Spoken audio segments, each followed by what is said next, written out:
The Performance, a short story written and narrated by Robert Fairhead. 3 minutes into the performance, and I stifled a yawn. Crammed in the front row with a clutch of fellow bored hacks, I hoped no one had noticed. However, the acclaimed actor and playwright, and recently appointed head of Nats, Barry Lazarus, turned and fixed a beady eye on me from centre stage. "Are we keeping you awake, mister? I'm sorry, I don't recognise your face." Lazarus's famous baritone voice boomed in the near-empty rehearsal theatre, while my unrecognisable face burned beetroot red. Kevin, Smith from the, Standard." Lazarus stepped forward to the front of the stage, and drawing himself to his full height, glared down at me. "I recall reading the Standard, Mr. Smith, back when it employed journalists who could string together sentences without ahs and ums." My so-called fellow hacks tittered beside me. "And who reviewed rehearsals of new and important plays without yawning." Rumour was the PM had coaxed Lazarus home from overseas to head and turn around the fortunes of Nats, the National Arts and Theatre School. The school's first performance under Lazarus's stewardship would be a play he'd written, and in which the great man himself acted in the lead role. Despite my protests, the editor had told me it was newsworthy, and that I'd drawn the short straw to cover the dress rehearsal. "Perhaps you would like to read a part for us, Mr. Smith?" Lazarus inquired. "It might help you appreciate the message of this play, behind the flowery words which seem so soporific for you." I squirmed in my seat, and there was more tittering beside me. Lazarus swung his laser beam glare along the front row and silenced it. He threw me a script. "Page 10, Act 1, Scene 5. A dialogue between an uncouth youth, Tommy, and a wise mentor, whose sage advice he foolishly rejects. I will, of course, read the part of the mentor." Lazarus stepped back and cleared his throat. I opened the script to page 10, and with relief saw Tommy only had one line. I followed Lazarus' example and cleared my throat, determined not to ah or cause further embarrassment and laughter in the front row. "Tommy, I don't know why you're so suspicious of me."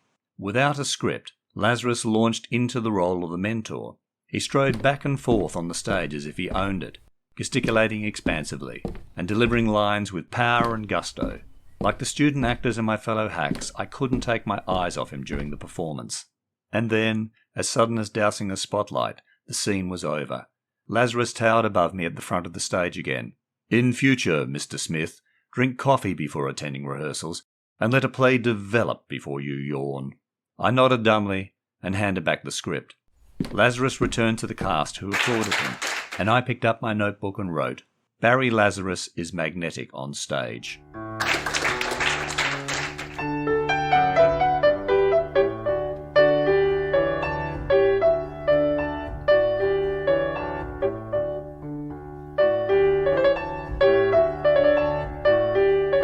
Hi, I'm Robert Fairhead from Tall and True Short Reads and the Tall and True Writers website. I wrote the performance in February 2021 for the Australian Writers' Centre's monthly 500-word short story competition, Furious Fiction. The story had to take place in a school, begin with the word 3, and include the adjectives magnetic, uncouth, suspicious, and flowery. The definition of school was flexible. It could be an educational institution, a school of thought, or a school of fish. I toyed with the latter idea for a while, beginning a draft story with 3 fathoms down. But then I switched to something sci-fi-ish with 3 parsecs out. And by a circuitous route, which I can't explain, this led me to write the line 3 minutes into the performance. I had small parts in amateur plays when I lived in England, and I know there's nothing worse than being caught yawning by a director during a rehearsal. I've also seen powerful performances on the stage that have shaken me awake. Suddenly I had my story, set at the National Arts and Theatre School. The school is rehearsing its first performance under the stewardship of the acclaimed actor and playwright Barry Lazarus.